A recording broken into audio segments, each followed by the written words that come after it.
Hello friends, तो आज मैं आपको हैदराबादी स्टाइल दम का गोश्त बनाने का सबसे आसान तरीका बताऊंगा। इस तरह से पे मटन बनाएंगे ना, खाने में बहुत ही ज़्यादा टेस्टी, सॉफ्ट और जूसी बनेगा।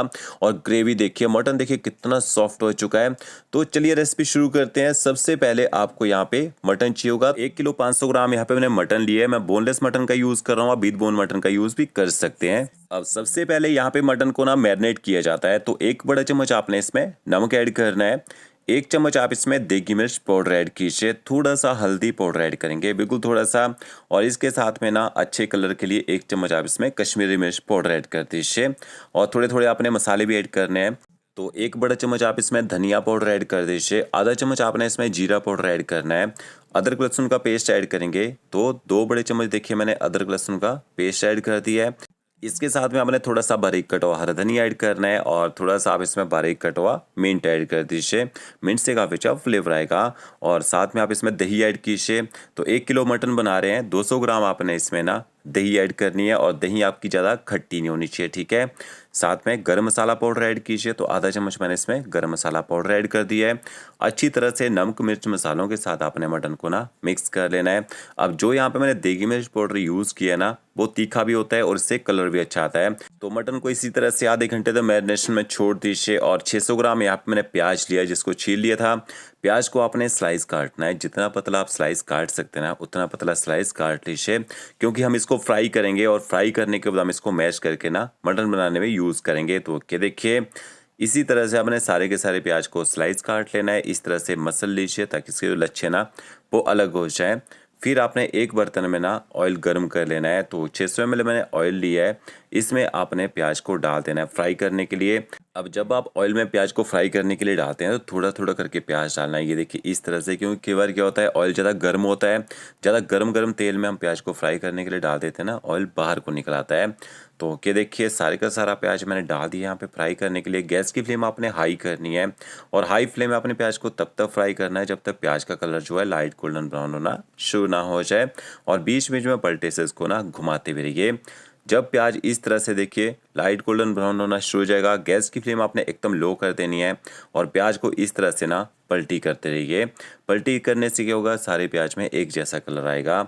अब देखिए प्याज का कलर यहाँ पे लाइट गोल्डन ब्राउन हो चुका है। इसके बाद आपने प्याज को निकाल लेना है। और एक बात, इससे ज़्यादा गोल्डन ब्राउन आपने प्याज को नहीं करना है। इससे ज़्यादा पका देंगे तो क्या होगा, प्याज में कड़वा टेस्ट आना शुरू हो जाता है। ये देखिए प्याज को मैंने पेपर के ऊपर रख दिया है। अच्छी तरह से इसका ऑयल जो है निकल चुका था। इस तरह से बिखेर दीजिए।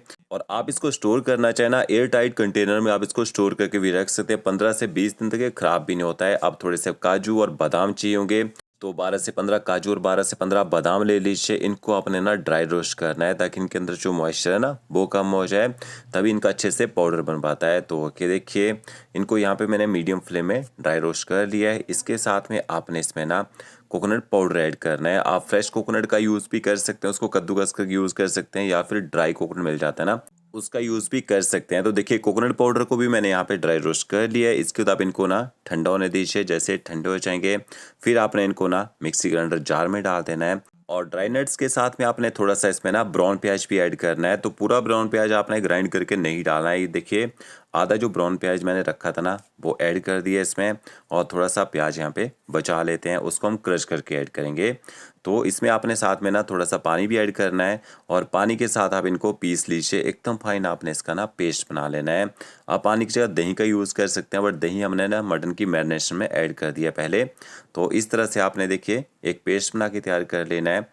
और जो थोड़ा सा ब्राउन प्याज हमने बचा के रखा था ना, उसको आप ना क्रश करके ऐड कर दीजिए। ये देखिए अगर आपका प्याज अच्छा क्रिस्पी रहेगा तो अच्छी तरह से वो क्रश हो जाएगा। और इसको भी ना अच्छी तरह से आपने मिक्स कर लेना है मटन के साथ में। अब यहाँ पे मैंने बिरयानी वाली मोटी सी हांडी ली है। जिस भी बर्तन में आप मटन बनाएंगे ना वो मोटा होना चाहिए। अगर आप पतले बर्तन में बनाएंगे तो क्या होगा, वो नीचे लगने के चांस ही रहते हैं जब मटन को पकाते हैं। तो यहाँ पे मैंने देखिए 100 ml इसमें ऑयल ऐड कर दिया है। इसके साथ में आपने इसमें ना तेज़पत्ता, दालचीनी, साथ में आप इसमें छोटी इलायची ऐड कीजिए। 2 से 3 आप इसमें बड़ी इलायची ऐड कीजिए। 2 से 3 आपने इसमें ना लौंग ऐड करने हैं। खड़े मसालों के साथ मटन को पकाएंगे, बहुत ही अच्छा इसमें फ्लेवर आएगा। मसालों को वैसे पीस के भी डालते हैं कुछ लोग यहाँ पे, बट कई बार क्या होता है उससे कड़वा टेस्ट आता है। एक छोटा टुकड़ा मैंने इसमें जावित्री ऐड की है, थोड़ा सा आप इसमें ना जायफल भी ऐड कर सकते हैं। जायफल से क्या होता है, मटन ना जल्दी गल जाता है। और यहाँ पे आपने अदरक लहसुन का पेस्ट ऐड कर देना है, 1 बड़ा चम्मच मैंने पेस्ट भी ऐड किया है। गैस की फ्लेम आप ना मीडियम रखिए। पेस्ट को आप यहाँ पे अच्छी तरह से पका लीजिए। थोड़ा पेस्ट हमने मटन की मैरिनेशन में भी यूज़ किया था। और इसके बाद आपने इसमें मटन ऐड कर देना है। अगर आपने मटन को बहुत ही जल्दी गलाना हो, आप कचरी पाउडर का यूज़ कर सकते हैं, या फिर कच्चा पपीता मिलता है ना, उसका यूज़ भी कर सकते हैं मटन को गलाने के लिए। बट यहाँ पे हमने मटन को ना प्रॉपर कुकिंग प्रोसेस से पकाना है, तभी उसमें एक अच्छा टेस्ट आएगा।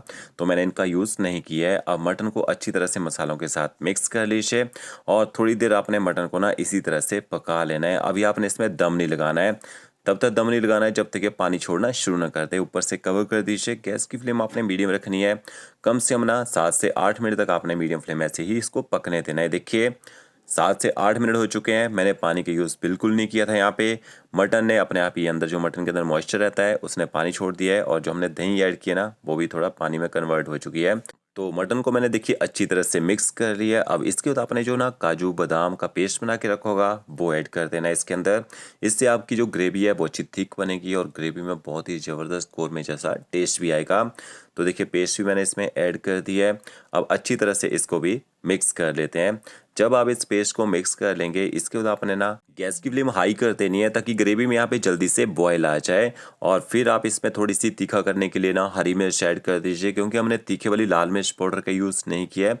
तो इसमें हरी मिर्च मैंने ऐड कर दी है बारीक काट के। थोड़ा सा हरा धनिया ऐड करेंगे और 1 चम्मच इसमें देसी घी ऐड किया है। अच्छी तरह से इनको भी मिक्स कर लीजिए। आप यहाँ पे घी की जगह बटर का यूज़ भी कर सकते हैं। अब आपने इसमें ना दम लगाना है, तो आप गूंदे हुए आटे का यूज़ कर सकते हैं। चारों तरफ से गूंदा हुआ आटा लगा दीजिए, ऊपर ढक्कन रख दीजिए, या फिर आपके पास सिलो फॉइल हो, इससे भी आप इसको कवर कर सकते हैं।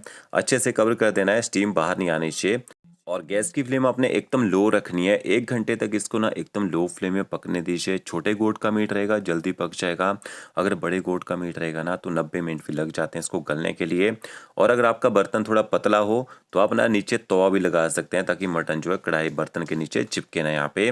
तो ये देखिए 1 घंटे तक मटन को मैंने पका लिया है। अच्छी तरह से इसने रोगन भी छोड़ दिया है और ग्रेवी भी अच्छी तरह से थिक हो चुकी है।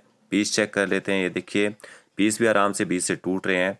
इसको ना 5 मिनट तक लगभग ऐसे ही एकदम लो फ्लेम में पकने दीजिए, ताकि ग्रेवी अच्छी तरह से यहाँ पे रोगन छोड़ दे। तो इस तरह से यहाँ पे दम का मटन बना के देखिए, बहुत ही ज़्यादा टेस्टी बनता है। तो फ्रेंड्स, अगर आपको मेरा वीडियो अच्छा लगा होगा, लाइक शेयर कमेंट जरूर कीजिएगा। ओके फ्रेंड्स, मिलते हैं नई वीडियो के साथ। Thank you.